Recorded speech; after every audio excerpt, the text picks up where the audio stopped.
Hello, good morning dear student. मैं सचिन पूनिया। आज हम आज से 11th क्लास की ऑनलाइन क्लास स्टार्ट कर रहे हैं। तो सबसे पहले हम डिस्कस करेंगे हम सबसे पहले जो टॉपिक है उस पर चर्चा करने वाले हैं कि हमें साइंस क्यों लेनी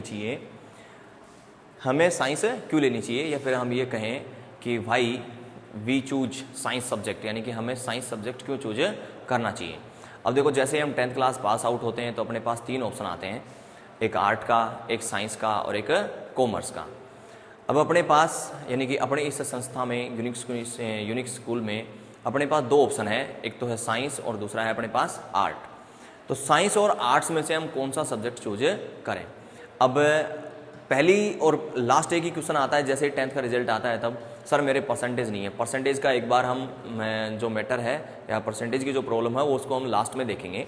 एक बार हमें साइंस क्यों चूज करनी चाहिए सिर्फ इसी पे हम डिस्कस करने वाले हैं। तो सबसे पहला अपना पॉइंट ये है कि साइंस को हम क्यों चूज करें, क्योंकि साइंस को चूज करने से अपने फ्यूचर का जो प्लान है या फ्यूचर का जो प्लेटफॉर्म है वो क्या होता है, बहुत अच्छा रहता है। क्योंकि साइंस सब्जेक्ट चूज करने से अपने पास फ्यूचर में काफ़ी सारे अपने को क्या मिलते हैं, ऑप्शंस मिलते हैं। जबकि अदर सब्जेक्ट में भी ऐसा होता है, लेकिन मैं तो यही कहूँगा कि आर्ट से या फिर कॉमर्स से या अदर सब्जेक्ट से काफ़ी बेटर ऑप्शन क्या रहता है, साइंस रहता है। अब साइंस जब हम पढ़ना स्टार्ट करेंगे तो जैसे हमने साइंस 10th क्लास में पढ़ी थी, उस बुक में अपने पास एक ही बुक में 3 सब्जेक्ट थे। 3-4 चैप्टर केमिस्ट्री के आ गए, 3-4 फिजिक्स के आ गए, 3-4 बायो के आ गए, कुछ इन्वायरमेंटल साइंस के आ गए, कुछ इकोलॉजी के आ गए। तो ये अपने पास 10th क्लास की क्या थे, बुक में थे। कुछ इन्वायरमेंटल से संबंधित आ गया पोल्यूशन, कुछ इकोलॉजी से संबंधित आ गया नेचुरल के बारे में, कुछ केमिस्ट्री थी, फिजिक्स थी और बायो थी। अब जैसे ही हम 11th क्लास में पढ़ने जाते हैं या 11th क्लास में सब्जेक्ट चूज करते हैं, और वो सब्जेक्ट कौन सा चूज करते हैं, हम साइंस चूज करते हैं, जिसके बारे में हम डिस्कस कर रहे हैं क्यों चूज करना अपने को। तो साइंस है वो 2 पार्ट्स में क्या हो जाती है, आकर डिवाइड हो जाती है। एक तो अपने पास रहता है मेडिकल पार्ट और एक अपने पास आ जाता है टेक्निकल पार्ट। एक तो आ जाता है अपने पास मेडिकल पार्ट और एक अपने पास क्या आ जाता है, टेक्निकल पार्ट। मेडिकल पार्ट को हम ये कह सकते हैं कि हमने लिया है, यानी कि हमने जो चूज किया है वो क्या है, बायो साइंस। और टेक्निकल पार्ट में हम कहते हैं कि हमने चूज किया है मैथ साइंस। अब बायो साइंस और मैथ साइंस जब हमने चूज कर लिया है तो अपने पास फ्यूचर में, यानी कि फ्यूचर के अपने प्लेटफॉर्म में कितने सारे अपने को क्या मिलते हैं, ऑप्शंस मिलते हैं। और वो ऑप्शंस हैं वो कौन कौन से होते हैं। देखो, सबसे पहले हम बायो साइंस की बात कर रहे हैं। तो बायो साइंस में जिनके पास काफ़ी अच्छे परसेंटेज रहते हैं 12th क्लास में 85, 90 अबोव, और या फिर जिसके पास हम कहें कि काफ़ी अच्छा ब्रेन पावर है, या पर हम कहते हैं कि गॉड गिफ्टेड ब्रेन है, तो वो सबसे अच्छा और सबसे बेटर ऑप्शन नीट, जिसको हम पहले पीएमटी बोलते थे। अब पीएमटी के साथ साथ वहाँ पर 2-3 ऑप्शन और आते थे, आरपीएमटी और एआईपीएमटी, जो स्टेट लेवल पर होते थे। तो नीट, पीएमटी, आरपीएमटी और एआईपीएमटी को मिक्स करके किस में कन्वर्ट कर दिया गया है, नीट। यानी कि अपने पास ऑप्शन वही रहते हैं, लेकिन एग्जाम क्या होती है, एक ही होती है। स्टेट लेवल पर उसकी मेरिट क्या कर दी जाती है, डिवाइड कर दी जाती है। तो नीट, जिससे हम ये कहते हैं कि अपने पास एक नीट की एग्ज़ाम देते हैं, फिर हम अपने एमबीबीएस के लिए हम क्या करते हैं, तैयारी करते हैं और अपने फ्यूचर जो है काफ़ी बेटर बनाते हैं। तो यहाँ पर एक पहला ऑप्शन आ गया अपने पास। इसमें भी अपने पास 2 ऑप्शन और हो गए हैं। एक तो आयुर्वेद वाला और दूसरा अपना ऑप्शन हो गया है स्टेट लेवल पे, यानी कि मेडिकल से एक हिस्से में।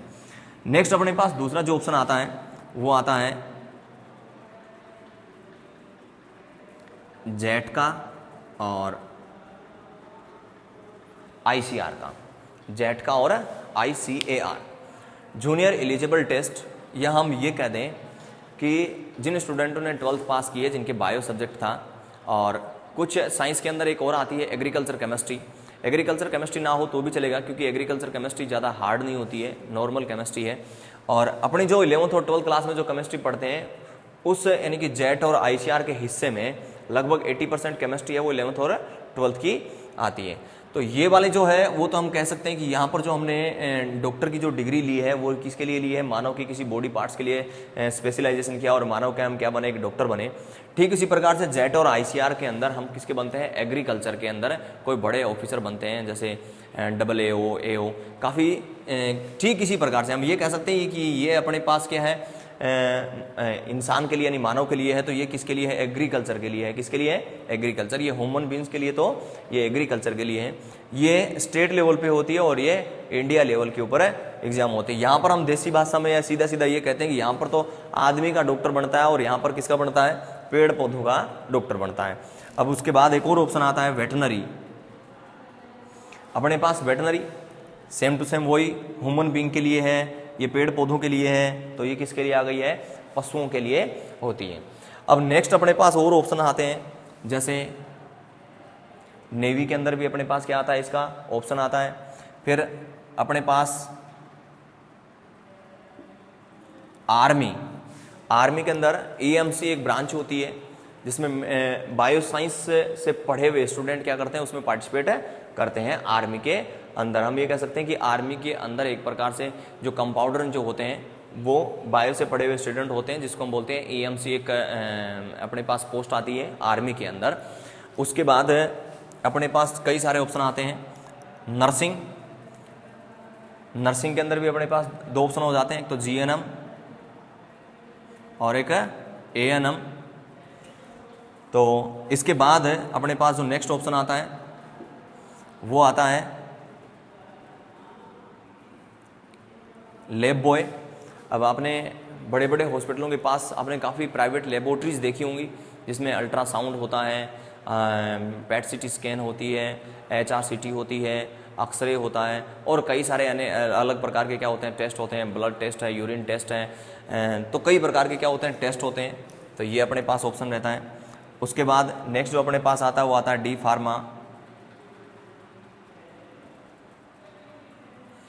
फार्मा। और नेक्स्ट ऑप्शन जो आता है वो क्या आता है, बी फार्मा। तो डी फार्मा और B pharma medical shop open करने के लिए या फिर हम मेडिकल लाइन में अगर जाना चाहें, जैसे दवाइयाँ जहाँ बनती हैं मेडिकल फैक्ट्रियों में, तो वहाँ पर अपने को एक डिग्री चाहिए जिसको हम बोलते हैं बी फार्मा। और मेडिकल शॉप्स ओपन करने के लिए अपने को एक डिग्री चाहिए जिसको बोलते हैं हम बी फार्मा।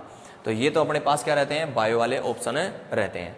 साथ साथ अगर अपने पास आर्ट्स सब्जेक्ट भी हमने चूज किया है या चूज नहीं किया है, तो आर्ट्स में जो ऑप्शन है वो ऑप्शन एक्स्ट्रा इसके अंदर भी मिलते हैं।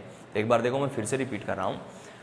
जैसे हम 10th क्लास पास आउट हुए, पास आउट करने के पास हम कहते हैं कि सर हम सब्जेक्ट कौन सा लें, तो सबसे पहला मैं ऑप्शन कौन सा दूंगा, साइंस सब्जेक्ट लेना चाहिए। साइंस सब्जेक्ट में दो ब्रांच हैं, बायो वाली ब्रांच जिसको मेडिकल कहा, मैथ वाली ब्रांच जिसको हमने क्या कहा, टेक्निकल ब्रांच कहा।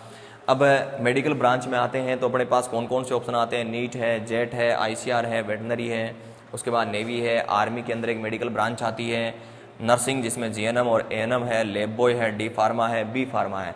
इतने सारे ऑप्शन तो किसमें हो गए अपने पास, बायो साइंस लिए हमने तब हो गए हैं।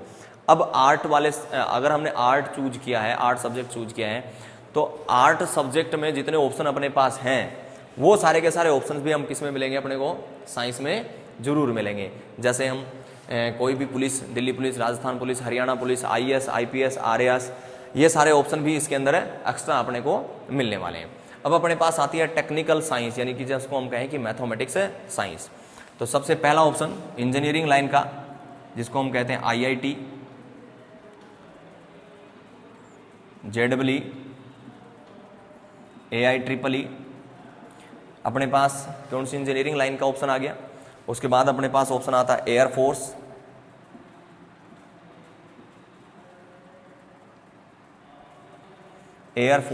एयरफोर्स में भी अलग अलग ब्रांच आ गई, जैसे AA, SSR, ये अपने पास एयरफोर्स में ब्रांच आ गई। उसके बाद आर्मी टेक्निकल में,